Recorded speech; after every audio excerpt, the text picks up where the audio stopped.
Hello, I'm Christopher Geis. I'm the Executive Director for Christopher McAuliffe Academy School of Arts and Sciences.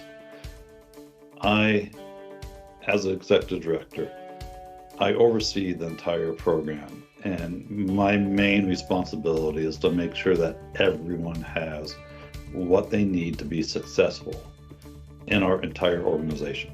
That's from our office and administrative staff, to our personalized education coaches, to our course instructors, and to you, our students.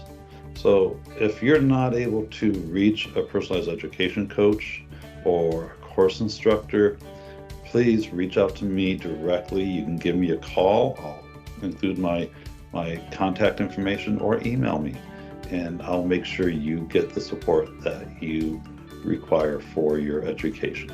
That is our goal. That is our pretty much our sole purpose, is to give you the tools necessary to be successful and to get you to that next level past high school, whether that is college, a career, or whatever your goals are.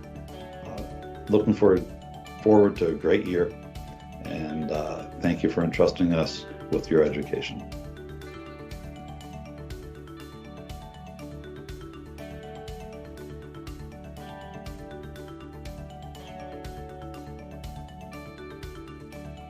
And I am the Director of Counseling here at Christopher McAuliffe School of Arts and Sciences. Welcome to the 2022-23 school year.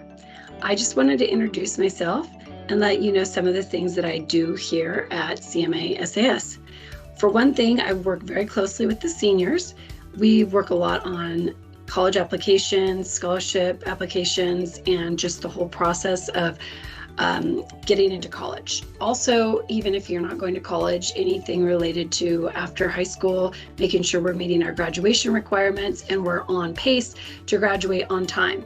Remember, each student has their own timeline. We would like to see most students graduate by before the summer break, so it's the end of June. That's sort of our goal. I also send out emails about testing, any kind of testing, PSAT, SAT, ACT, AP exams that will be in May, because I'm sort of oversee the testing, I'm sort of the testing coordinator, I guess is what you'd say. Anything related to National Honor Society, which is a high school chapter that we have, I am the advisor for that. So if you have questions about that, I'm the person to come to. I also oversee AP courses and ASU dual enrollment courses, or if you're interested in taking dual enrollment nearby I can also help you out with that. Lastly, I would like to just say that I'm here to help out with anything related to anxiety, any kind of issues you're having with your teachers, course instructors, any other students, or even family issues, any problems that you're having. You can always reach out to me via email or phone call, and we can set up a time to meet. So at any rate, I just hope you have a great school year. My biggest piece of advice is to make sure that you are in close communication with your CIs and your PECs, because they don't know if you need help if you don't reach out to them. So at any rate, have a great school year, and let me know if you need anything else. Thanks.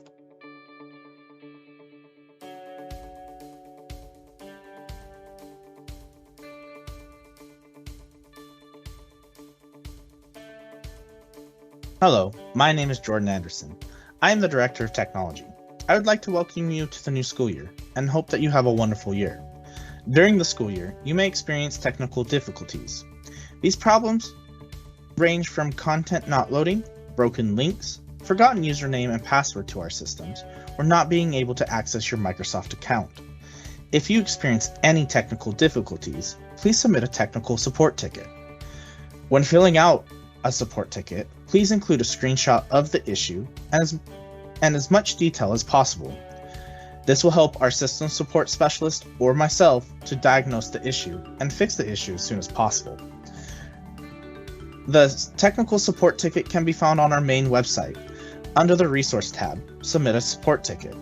Please feel free to reach out to us through a technical support ticket if you have any questions or are in need of any assistance. Once again, I'd like to welcome you to the new school year.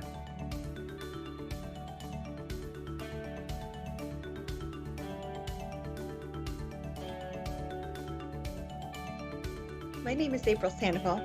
I'm a personalized education coach, a course instructor, and the community and culture specialist here at CMASAS.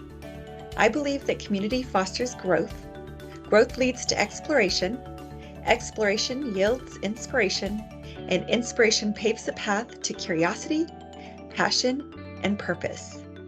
In my role as the community and culture specialist, I work to bring people together in a variety of ways. We currently have 35 student clubs this school year.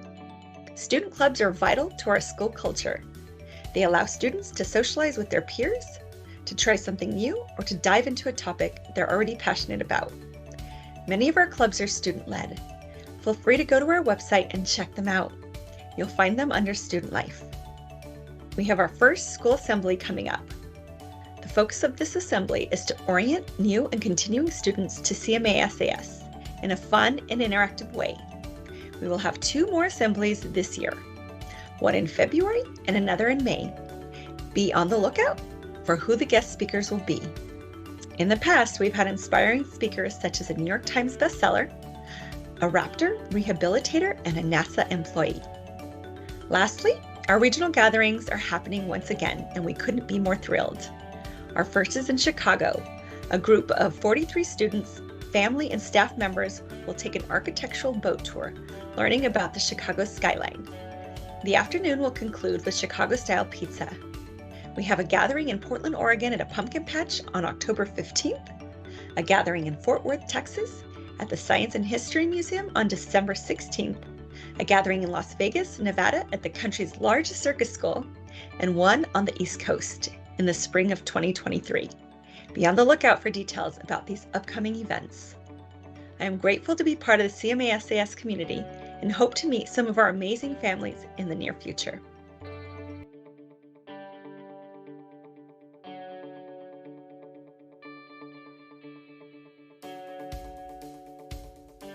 Thank you for joining the Back to School Night. I'm Linda Wheeler, the Director of HR Ops Manager and oversee the account finance. A little bit about myself. I live here in Oregon. I have 2 children, Paige, that is 9, Austin, that is 7, and a husband that's a captain in the Army Reserves. Well, let's get started. I'd like to show you a little bit about where to get the policies, how to find the tuition guides, the tuition plans, and how to make payments. So once you're in our website, you would click on resources on the right-hand side. Policies and forms. This is where you're going to find the enrollment tuition guides, your parent-student handbook, and all other information needed, resources for you. Please refer to those if you have any questions. Second thing is going into our tuition guides. This is a great little resource to make sure you understand which program is best for you. This program has a lot of, this page has a lot of hyperlinks that you can click on, all the way from the Gold Flex, Gold Standard, Gold Plus. If you click on the Gold Flex, it kind of takes you to that program, tells a little bit more about it. You can then go back and you can click on high school, middle school, or elementary, and that tells you a little bit about our programs. So if I click on high school, it gives you more information about the high school programs. If you're unsure what plan you need to re-enroll in, please make sure you get with your personal education coach, your PEC, and you're more welcome to call me to discuss any information you need. Just remember, there is a registration fee for every year, and the new payment plan must be set up by the parent and guardian each year. So let's say you're ready and you're going to renew, or you're a new parent and you wanted to click on the payment plan. So you then click on the year high school Gold Standard. It will then take you to our payment site. It takes you to the login page if you're not logged in yet. If you don't have an account, you then set up account, or you can log in. Once you log into the site, it should take you to the product you selected. So it took me here to the high school Gold Standard year. I would then fill out the information, put in a start date, And if you're unsure on the start date, you can either reach out, check with your PEC to make sure that you do have a continuous enrollment date. You can then pay one time, or you can do 12 monthly payments if you'd like. So I'd add that to my cart. And then I would then go up to the top right and click on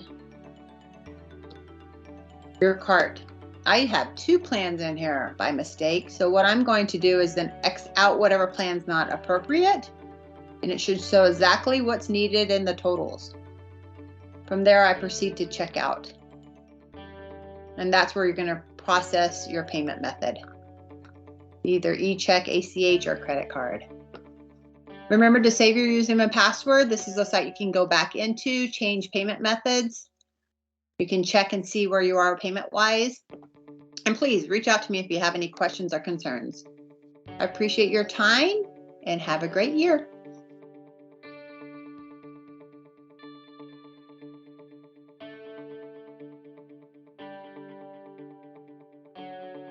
Hey everyone, I'm Brooks Ford. I'm a sophomore at CMASAS, and I'm sharing a few tips to help you make the most of your CMASAS experience. At CMASAS, you can take a wide variety of classes, all tailored to your personal needs and preferences. You can work whenever you want, wherever you want, while still receiving an academically rigorous education that supports engaged and higher level learning. I recommend setting aside a portion of your day to work on school and creating a weekly agenda so that you can stay focused on your coursework. At CMASAS, you can create your own schedule and work at your own pace. It's all up to you. Just like a school in person, CMASAS offers many opportunities for social engagement with students from all over the world. As the president of Student Council, I encourage everyone to get involved. I'm an active participant in many clubs offered by our school to engage students with a variety of interests. Here at CMASAS, we also host school-wide game nights, movie nights, and assemblies, and even virtual field trips. There are many opportunities to connect with your fellow students. If you're seeking other ways to be active at CMASAS, drop into our school chat. It's a fantastic way to meet other students without the pressure of having to talk to someone face-to-face. I post Q&As regularly every week with a wide variety of questions. It's a fun and insightful way to get to know other students at CMASAS. I'd love to hear from you. Our school welcomes you. Together, we can build a dynamic international community.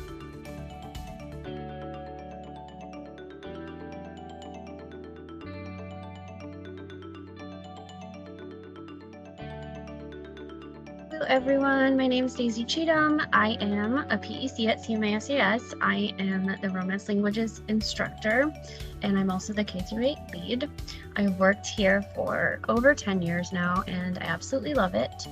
I and Sierra Treadway are going to be answering some of the frequently asked questions, as well as some of the questions we saw multiple times on the parent questionnaire that we sent out. The first question I received that I saw many times was, will you have live lessons?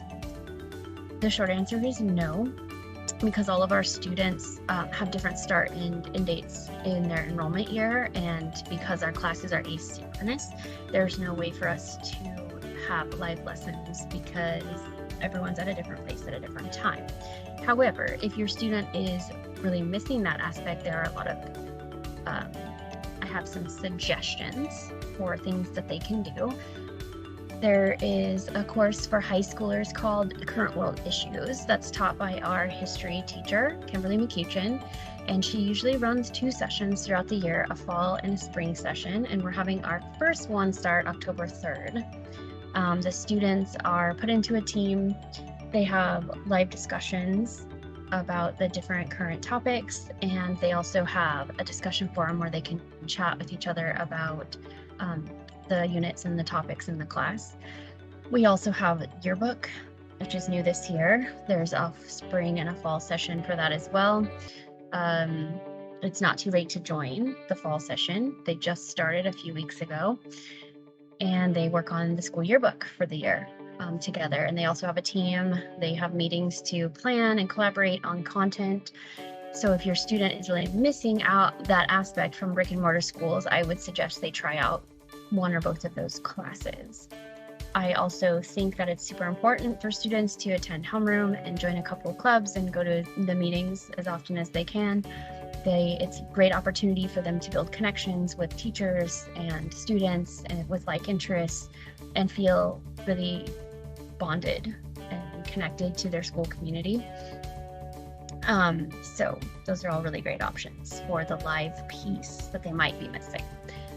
The next question I saw pop up quite a few times was, how do I know if my student is on track with their courses and pacing? There's a lot of ways for you to check in on this. The first thing is when you enroll in the school, you should be set up with a parent observer account where you can log in and see their Buzz account, so you can kind of shadow what they've been doing. You can see their pacing, their progress, the scores they've received, the feedback from teachers, if they're behind on their to-do list, if they're on pace, and all of that good stuff. So definitely use that. I would say check on it at least once a month, maybe twice would be a really good idea. If you don't know your login for that, chat with your PEC. They should be able to either help you figure out what it is or get an account if you didn't have one. The other thing that you can look at are the grade reports that go out. So course instructors send out a grade report twice a month, so every 2 weeks, on the 15th and the 1st. And PECs send out a full grade report over your students' progress in all courses on the 1st of every month. So keep your eye on those to check progress.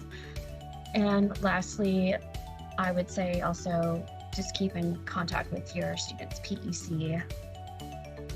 Keep open lines of communication, and you should be kept abreast of what's going on with your students' pacing.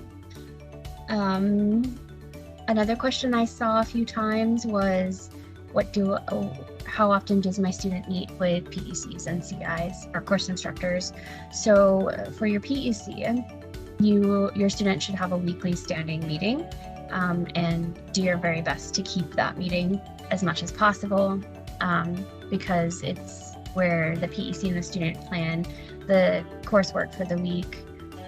They keep pacing on track. They check in with any issues the student might be facing in courses, or any help with and assistance they might need. It's also a really great place for them to build a really solid bond and connection with one staff member. They do a general life well-being check-in, things like that. For course instructors, usually people meet on an as-needed basis.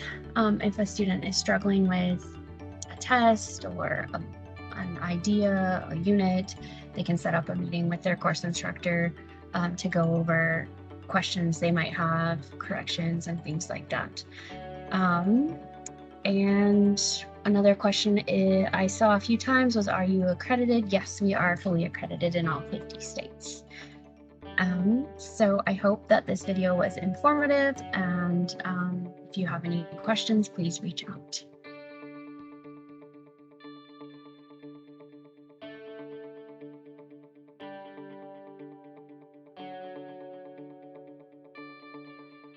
My name is Sierra Treadway, and I'm the high school lead here at CMASAS, as well as a personal education coach. I absolutely love my job here, and I'm super grateful for the community that we have. I think we have some pretty awesome family and students, so I'm super happy to have you guys here. I am from Erie, Kansas, very rural town in Kansas. I live here with my husband and our 2 daughters, ages 6 and 3. We have lots of animals. We live on a farm and ranch and raise cows for a living. So that's a little bit about me. I am also, like Daisy said, covering some of the frequently asked questions that we got from parents when we sent out the survey. Super excited to go over these with you. And if you have any additional questions, I would encourage you to take a look at our frequently asked questions on the website if you haven't already. They're really helpful. So the first question I'm going to go over is, how does it work for students only taking 2 to 3 courses at a time? So I first think it's just really important for us to think about and understand why our students take 2 to 3 courses at time and why we have implemented this model. Research and our own experience has shown that when a student is able to focus on 2 to 3 subjects or courses at a time, they're able to really focus on those specific topics and those specific subjects, and in turn become more competent in those subjects and are even able to work more quicker through the classes than if they were to have all 6 of their classes or all 12 of their classes at once. So that's initially why we implement that model. Now, with that being said, once students finish a course, we go ahead and load the next course that they have planned. And for their courses and their timeline, as Daisy mentioned when she was chatting with you about the questions as well, as she mentioned, it's really important for students to work very closely with their personal education coaches so that you can all establish a timeline that's going to work for your student and you all as a family, and what goals you have, and your PEC will help you establish that timeline and set course start and end dates, just to help you keep your student on track with their goals and when they're wanting to finish. How much time should my students be working on their courses? So this is a great question. It's a question that I actually get a lot as a PEC. Because we are a self-paced program, that means there are no penalizations for students going slower or even quicker in different courses. It's really up to our students. So everything is self-paced. With that being said, we do like to recommend that a student works 2 to 3 hours on each of their courses. So if they're working on 2 to 3 courses, that's about 4 to 9 hours a day of schoolwork. Now, with that being said, because we are completely self-paced, students have the opportunity to build their own schedules and have flexibility to do that. So maybe one student wants to work have some heavier days Monday through Thursday just so that they can have a 3-day weekend, and maybe another student does not work quite as long but works 5 days a week and is done with school at 2 o'clock in the afternoon and has the rest of their afternoon. Really, we want you to personalize an experience that works for you and your family and your student, but that's just a couple examples of how maybe some students would work. Another question that we got is, can students get credit for extracurricular activities like going to the gym? And the answer is yes. We absolutely want students to get credit for things that they're really working hard on outside of the courses we might offer. For example, if a student is going to the gym every day or playing a sport every day, that would be a great option to use for PE hours and PE credit. The other thing to think about is all of our students have really, really cool hobbies and are doing a lot of really neat things. So for a few examples, I've worked on creating some personalized courses for my own students. One of them actually created a pottery class and did this with his grandma as his teacher, and we worked together to build some goals, and he tracked his progress and got a half credit for pottery, and it was super awesome, and he did some amazing things in that class as well. Another student of mine was working really hard and spending a lot of time getting her dog certified as a service dog trainer or a service dog, and then she was also getting certified along with the dog. So we went ahead and made a personalized course for her so she could get credit for a service dog training course, which was awesome. So the answer is yes. If there are some extracurricular activities, please share those with your PEC, because your PEC will guide you and work with you to build a course for you to get credit for the fun and awesome things that your students are doing. One of the last questions that I'm going to talk about that was asked often was, what does parent involvement look like here at CMASAS? So parent guardian involvement is honestly something that's very important here at CMASAS. And with our experience, it has shown that our students really need and they thrive off of an interaction and encouragement from caring adults. So I like to think of it as a team between parents, personal education coaches and course instructors, the parents definitely should be involved, probably a little more heavily involved with our elementary students than they are with the older students, but we're a team working as a team, and the PECs and CIs are here to provide any academic support when needed. So I definitely think that parent involvement is very important here at CMASAS. We're a team, and we all want to see the students be successful. So I hope that this was very helpful for everybody. If you have more questions, like I said, I really would recommend going ahead and looking at our frequently asked questions on our website. And always please use your personal education coach as a resource. They are amazing, and I hope that you have an awesome year.